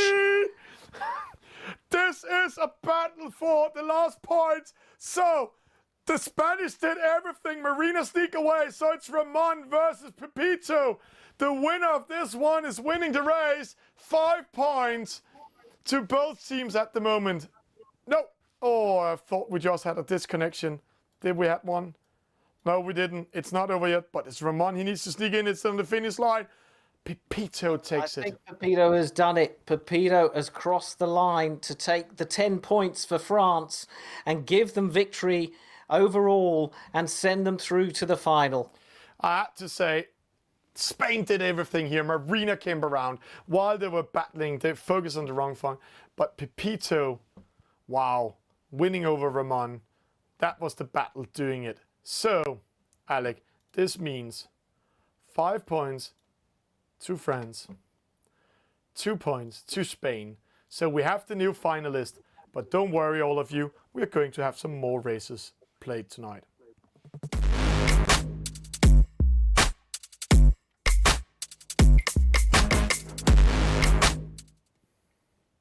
So a terrific performance there then from the French. I mean, they are through to the final. They've won the match with 2 races to spare. So a really impressive performance from France. Now, I just wanted to put this to you. Do you remember a year ago, 6 months ago, when Spain played, they kind of just had this aura about them where you just felt that they were going to win. And do you remember the final of the Nations Cup last year, GBR against Spain, and everyone was so shocked when GBR managed to win it just in the very final race, because Spain were the outside, were the absolute favourites. Don't you feel now that there's a real momentum of victory behind the French? And you kind of feel that there's a confidence there. You see in winning teams, you see it in football, you see it in all sorts of sports. They're winning, they're confident. And the minute you watch them in action, you think, they're going to be difficult to catch. But I also have to say, it's something about last year the French were a little bit, because they are very high level individually. So last year, one of the mistakes they did against Japan was that they said, hey, we don't need to play as a team. They were, I had to say, last year a little bit, I know it's harsh to say, but we discussed it afterwards, a little bit arrogant. This year they have played as a team, and bravo for that. What a team performance. Let's go in game. Race number 8 is on.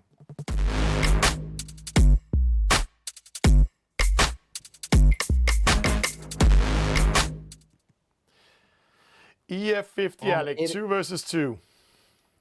So this is going to be over in the blink of an eye. It's 2 against 2. We've got Tanguy and another French player against Eduardo and Parejo. Yeah, and there we go. It's a clean start, but this time, see, Tanguy on the inside of Eduardo, Yisu Parejo coming in, and I can't remember who the last one is. We'll find out afterwards. A little bit glitch in the server, but one of the French in the last. And see here, already ready for penalizing, pressing each other out. And Yisu Parejo penalizing the French player here behind. Tanguy almost doing the same way at Eduardo. But remember, now they're playing for the honor, the Spanish players. It's all about having as many points as possible. Yeah, so if you're a bit confused, that 4th place boat is actually a French boat, and find out who it is as soon as we can. But let's focus now on these 3 leading boats, because a penalty on Eduardo, that was just Tanguy showing him, you keep off my stern, give me space. Yeah, give me space. And the last one we have in the EF50 is actually Sinjit, the team captain. So it's the team captain. He just got a penalty by Yisu Parejo, but he can play more free now. But still, this is a very important practice, because this is one of the games the British love, the EF50. And see how close they are. And we just remember the 3 versus 3 we had earlier today. So Tanguy in the lead, Yisu coming with him, Eduardo here, and Sinjit, he's only 50 meters behind. And I have to say, only 50 meters behind.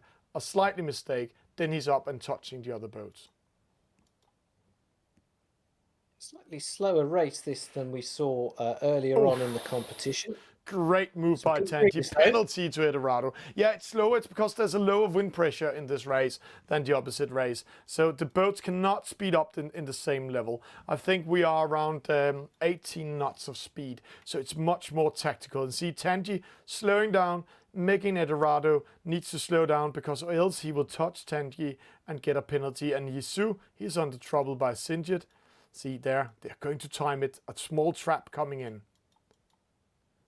Small trap coming in, and they come in side by side. Penalty. And there you have it. Yeah. Penalty on Parejo. Yeah. And there we go around. Eldorado coming back. Sinjit now back in the race. He's in second and third. So now the French are in the lead. But Alex, just to say, can you see how many players in this game from Spain called CNS in front of them? And that's actually players representing from on the national team from Club Nautical Sevilla, one of the most active sailing clubs around the world, also doing a lot of eSailing. Amazing. I think it was 6 players on the national team from that club. But this is not over yet. See how they're chasing each other in the downwind action. But we're only sailing 40 knots downwind. So the wind pressure is lightly much slower than the race one we had. Traditionally, real strength in depth in the Spanish national team. It's a really good, solid eSailing nation. Yeah, I was just watching the ballet dancing between those 3 boats as they rounded the mark, with Parejo and Eduardo coming out. So this must be... Such a close attack by Tanji on Eldorado, and also just show how strong this young player is. Eldorado, he's not going to be fun in the future. If he continues in this level, I will not touch him with my hands next year, because then I will burn my hand, because he's on fire if he continues this level. But see how close they are. Sinjit in the lead, Tanji now last. So right now the Spanish are winning, but Sinjit, he's a little bit in control. He can slow down his boat, and then Tanji can come from behind and penalize the 2 others. So let's see what's happening. They are going upwind the last time before racing to the reach mark. Yeah, and it's all going to come down to that last leg and this this mark rounding here, with Sinjit, the captain, out in front. But Tanji in a good position. See, he's come from starport. He has to ride away. Penalty to Eldorado. And he will also... Penalty! Yisu just survived it. Yes, he did it. This is close. But see, now Yisu can penalize Tanji. So it doesn't matter that Sinji is in the lead, and Sinji knows that. Downwind attack on Tanji. So now the 2 Spaniards can speed up. Sinji, he needs to slow down. He breaks down his boat. And there we go. This is a race for the finish line. And it looks like Spain is going to take it. But no, oh no, the Spanish is doing a mistake. Remember, if you're on the left-hand side, you have to ride away. So Sinjit defends it right now. Tanji, he can come and make a penalty on Eldorado on one of them. But right now, the Spanish just needs to be in second. Why focus on Sinjit? Sinjit is doing like, penalty Tanji. Oh, penalty Parejo. Oh, Alec, who's winning it? Well, the Spanish have got to be clever here, because they have the advantage. They're going to win. They need to. It's no good being first and third. No, yeah, it is. First and fourth. Oh, yes, it is. That'll be enough. That'll be enough for them. Penalty. Yisu with a penalty. Is this first and fourth we're going to see? I can't tell. 0.1 for 3 of the players, Alec. It's the second time up tonight, and let's see what the computer gets. It is a victory for Spain. Yeah. First and third. Spain.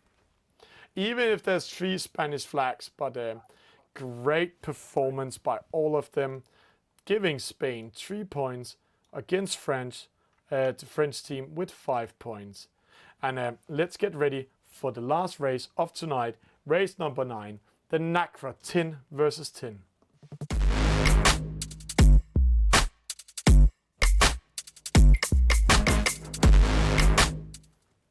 And Alec, we're going into last race.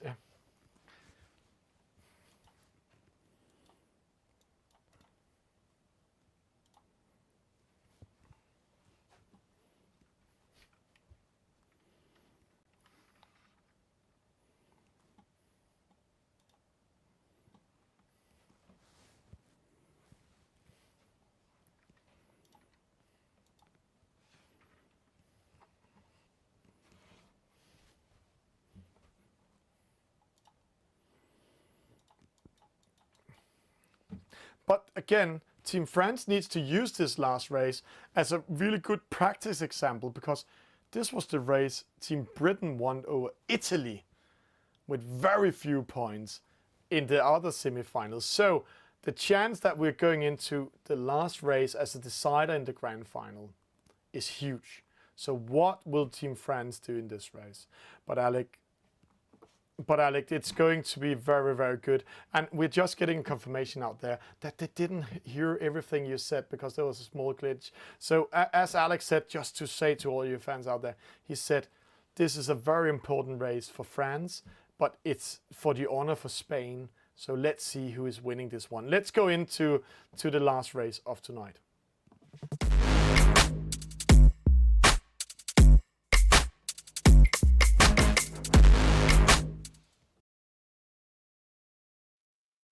Wow, there we go then.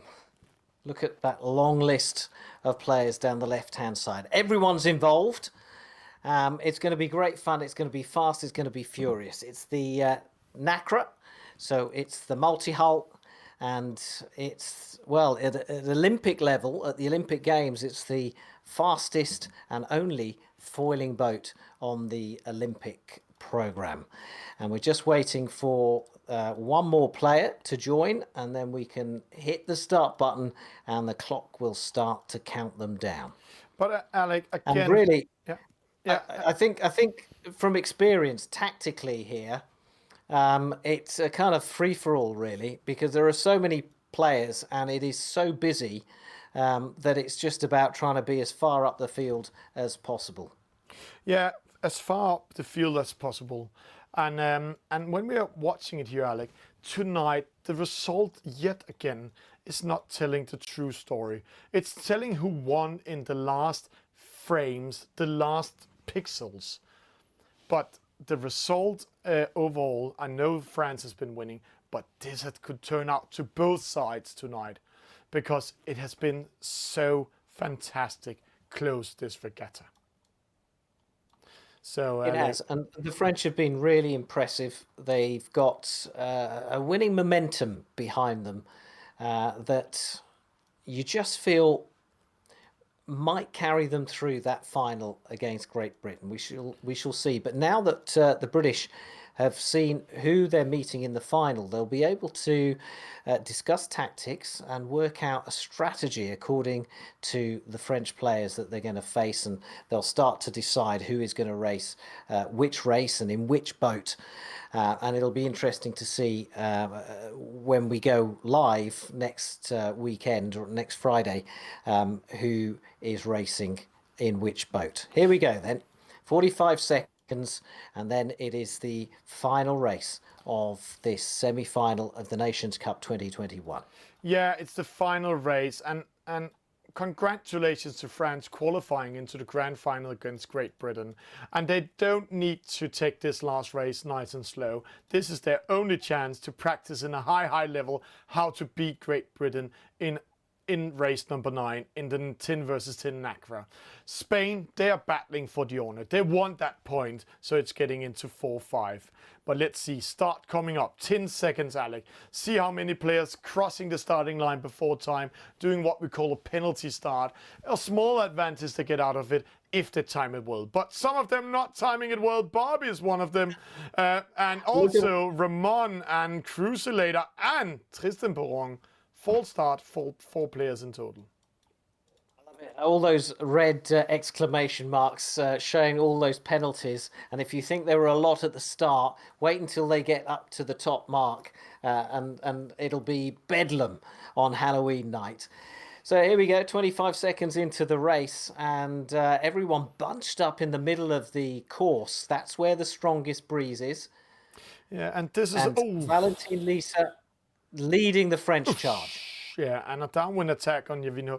Actually, Augustine, he was afraid of getting a penalty, so he tacked away Kirkwell. He's doing a double penalty, Marina and Yaviho. And then Valentin Lisa goes attack on Augustine. Augustine could actually go into the lead from Spain.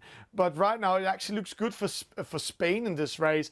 And and France is not doing what we actually asked them to do. Remember, this is your last chance to practice in a very high level.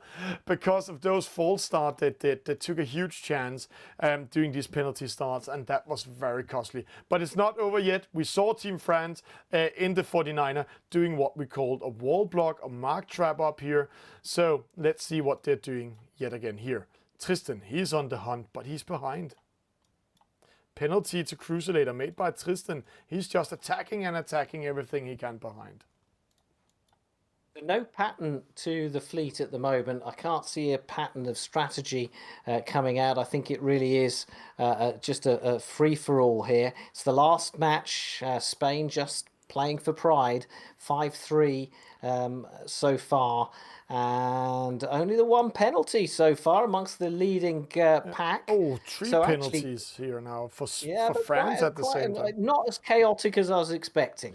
Quite an ordered procession around the top marks. Yeah, and it looks like the players are saying, oh, thank you very much for tonight. We're all very tired. We're very happy. Oh, Norshits with a penalty. Did he miss the mark? No, he didn't. A penalty to Ramon also made by Tristan. Of course, Tristan Perron just came up and made a double penalty. So it's like they're just saying, okay, we are done. Congratulations, France, and give it to them. But I have to say, Spain is in the lead right now. I think with 2 or 3 points, it's very little they are in the lead. So who will win this overall, the last race? Well, it's going to take a lot of maths to work out, but we'll get there in the end. As the 4-5 Spanish boats up near the front all come through the gate. We're obviously at the halfway point of this race at the moment. Oh. 2 more legs to go of this semi-final. Marina misses the mark, dropping down, and Crucilator, not his knight, last position. I know he has a lot of work to do at the moment, but this has not been his eSailing Nations Cup this year. But Alec, it's starting looking better and better for Team France right now. Are they going to win this race? Well, they at the bottom gate, they were looking in a good position, but it's all been shuffled again in the early stages of this upwind leg, and I'm not sure really. I don't think we can call this at all. But certainly second and third is a good place for those Spanish players to be, Agustin and Eduardo. And Eduardo, we should really talk about him a little bit because 14 years old, he's put in a great performance in some really difficult sort of high pressure races. Yeah, and very difficult high pressure, but he I think in the future we'll see him being a star in eSailing if he continues this, but also in real sailing. I know his family a little bit. They have been part of the Olympic campaigns a couple of times. So Valentin Lisa in the lead, Augustine with him, Rouse and Lark here, penalty to Eduardo made by Pepito, Kirkwell in fourth, Yisu Pereiro, Carlos Pereiro, Sintiet, Alex, then David Creve, Tanguy Le Golf, Tristan Perron, Ramon Pereiro, Savni, Javinho, all of them coming in. And then we have Jinsu, one of the extra players from Team France here in the last race. They're allowed to be 12 players in total. They just need to follow some different rules. So this is why he's coming in. And I'm just getting confirmation that Eduardo is actually 16 years old, Alex. So, but still, very hard performance by him. He is still the youngest tonight. So, there we go. I think France, I think Spain now well placed to possibly sneak a fourth win in this semi-final. But Valentin Lisa heading towards the finish line and across that finish line ahead of Agustin and Rausenlag of Spain. Crickville. Oh, but see how they're switching around. They're tagging each other on the finish line. And here, this is very important. All boats approaching the finish line at the same time, Alec. And Alec, I tell you, that last sprint to the finish from the French was very impressive. And I think, that could be enough for them to win this race. Yeah, but let's just, for all the viewers, just show how good you are in mathematics, Alec. Let's just take it from the start. Okay, A victory for France.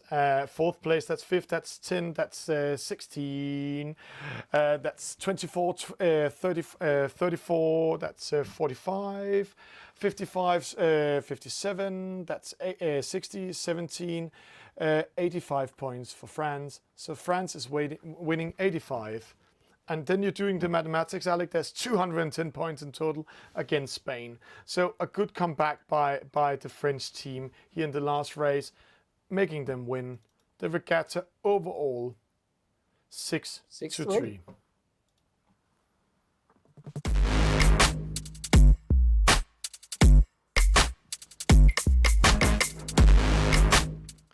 And Alec, yeah, I was just going to say a huge congratulations to France. They were hugely impressive tonight.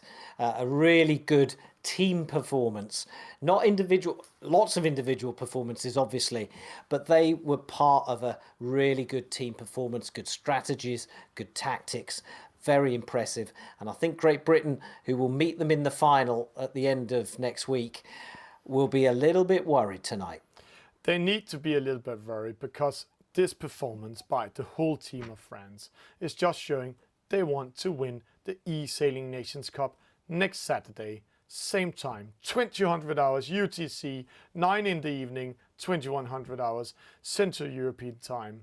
And Alec, that's also going to be you and me guiding all of you through it. With that said, congratulations to France. We are out here. We are getting ready for the World Championship Friday, the eSailing Nations Cup final, grand final, Saturday. And Alec, anything you want to say before we are saying goodbye to all our fantastic viewers out there? Oh no, just well done to France, and I can't wait for the final. Great Britain against France, two traditional rivalries in sport. Who is going to come out on top? We'll find out Saturday night.